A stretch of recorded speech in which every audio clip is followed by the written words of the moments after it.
Thank you, Mr. Chairman. His Excellency Mr. David Vine, Mr. Sharma, Ms. Sergio, Ms. Singh, Sagar Singh, Jones, Christopher Mr. Deodat Sharma, my fellow colleague, Ms. Donna Shepherd, member of the diplomatic corps, member of the media, ladies and gentlemen, a warm good morning to you all. It's with great pleasure I'm here this morning to present a natural story from the ground. I had asked, you want me to talk about transparency? You want me to talk about my experience in mining? That is not a job for me. It's actually a pleasure to relate it to all of you here in the room today.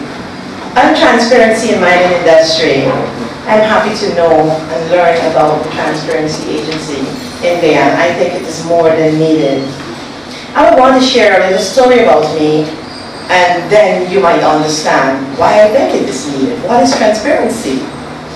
This is a woman miner, mining for all her life, representing medium and small scale miners and women of her own throughout the country for the past 26 years.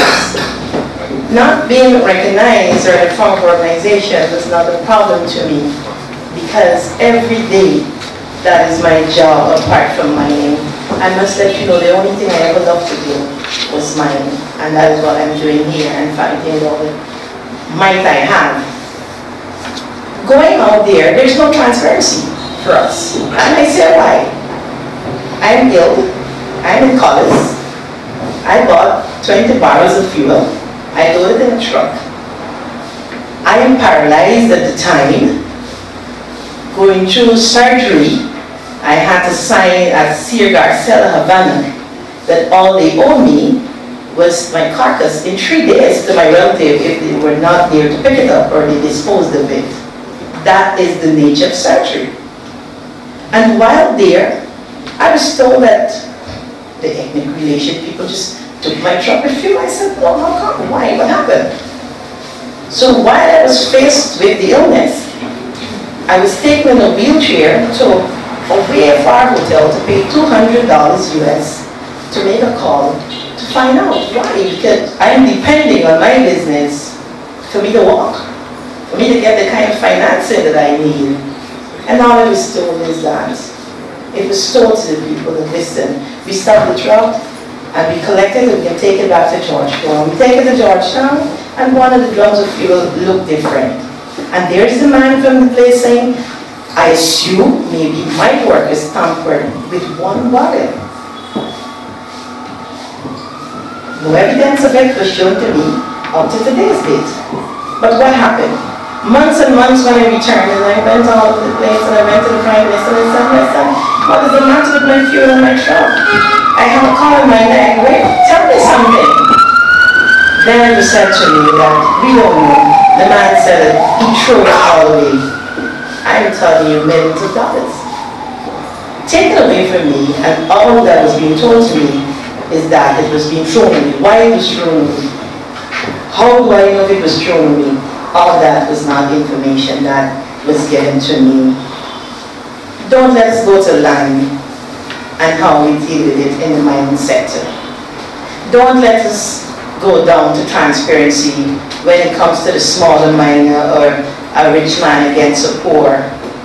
Ladies and gentlemen, this Transparency Agency, I think, with it will enhance my mining sector. All of us in the mining industry will benefit from it. I go on to the second part of my presentation to talk about my experience. And I will use one in another story and allow you to say to me, if you think the Guyana Women Miners Organisation is an organization that is needed in the mining sector. Yesterday morning at 5 a.m., I received a telephone call. And this was a man saying to me, Mistress, you don't know me, but I remembered you giving me a card, and this is a serious situation. The only body I think I can call is you. There's 5 little girls in this background armor that was being brought in here by a woman against their will to work in a shop. The eldest was 16 and the youngest was 12. And after they meet with reality and being placed in a kaimo to prostitute, the one at 16, she started the crying ball and rebelled and said, "This is not what I was promised. I was promised a job at $80,000 a week to sell groceries, and I will not prostitute." And the woman who took her there went on and physically abused her, locked her in a room with a padlock.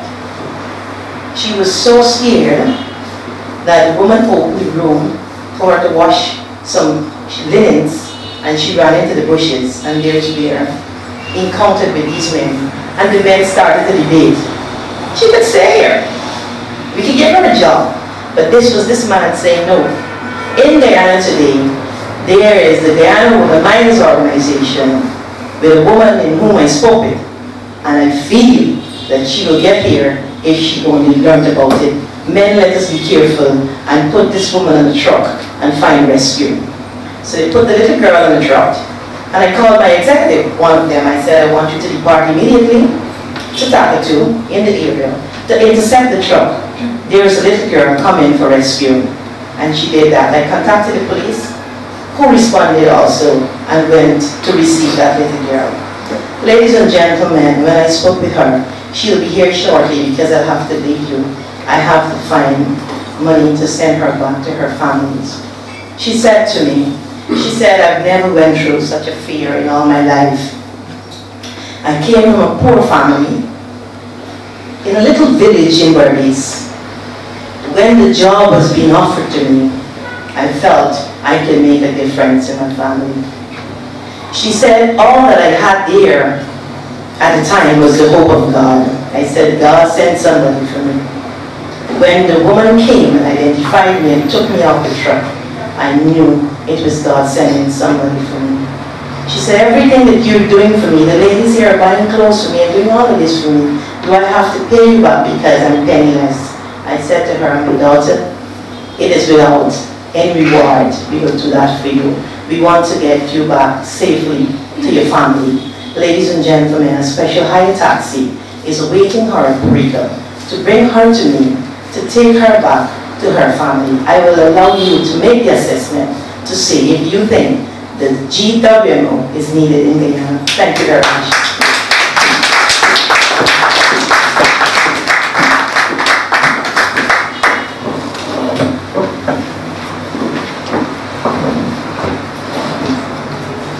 Thank you, Simona. The law of the few, the power of the few. It doesn't take many of us, but if each of us has influence, we can dislodge a culture. So Simona, thank you very much, and we'll now entertain a discussion, ladies and gentlemen. And I'll ask Simona to respond to any remarks or queries. Can I bring this over? Sorry. Oh, there's one. Yes, please.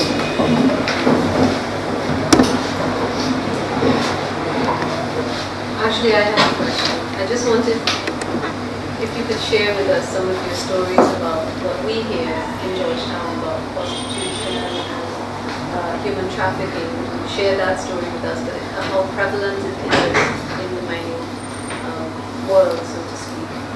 Well, it is, what will I say, very, in fact, let me share with you. All I would ask really is your prayers, because I can't lie. When one of my articles was published in the media, I was asked to not mention human trafficking in the interior. I said, I can't do that. That is what I see every day. I went to Aranca, sitting at a shop, and there was a big fete going on, sporting, drinking. They were waiting for the arrival of a boat from Venezuela. So I sat there, I said, why wait for the boat? The Saturday is not a day for work. Go around with you, Miss Lady. Venos coming down.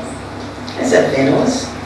I couldn't understand the shopkeepers there coming out with the scale, if you know what is a gold scale, and they call it the kitty.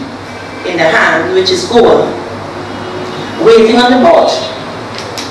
But when the boat came into the landing, what I saw, these beautiful women coming onto the boat and a bidding taking place. Let me tell you how that bidding went. 3 pen weight, 5, 10 pen weight, carry. The most beautiful girl there, very young, the bidding for that one pretty little girl rise to 2 ounces of gold and keep going up because the men raving to know which shop this young lady will go on. All the money that they have will spend today. Ladies, don't ask me to talk on human trafficking. You might put me in serious trouble. Don't ask me to talk about abuse in the mining sector. This organization has formed, this is my brainchild, because I intend that every Guyanese understand that in the interior is not what you might think it is. And it is time that we clean it up. I'm not there because I want to kill the industry. I want a new breath, a new life. I want women to benefit, to be empowered. This is real jobs. This is real money that we're talking about. And that is why this organization was launched on the 25th under expanding opportunities for women in the mining industry. To the interior. No communication. I want you to understand, 26 years in mining placed me in the mining industry, male dominated. It is not like today, where everybody looking in and this body's coming in and that body's coming in, and even Mr. David Divine is stepping in. So some people would start to try to clean something up from some point. I would not want to bore you with many stories. Follow the organization and the media. Madam President, anytime, feel free, call me to talk to you, to share with you, I will. But this morning, the Mr. Chairman is giving me a strong eyes. Thank you again. But what happened with us in the mining industry, most of the women from the organization are miners themselves throughout the country in all the different mining districts. So one of the things that we embarked on, and we are going through now, is to go into all these districts, communities, back dams, gullies and hillways, and to sensitize women, men, and everyone about the GWMO, and to have representatives from all these different mining districts and communities, so as to what you're talking about. Any part of the interior that you will tell me there's a situation, I can tell you exactly, once you give me the name, where you can find that. This organization of the women is from the ground, so we can respond. So anytime if you have a problem, maybe after this meeting, we can interlink and I can share with you.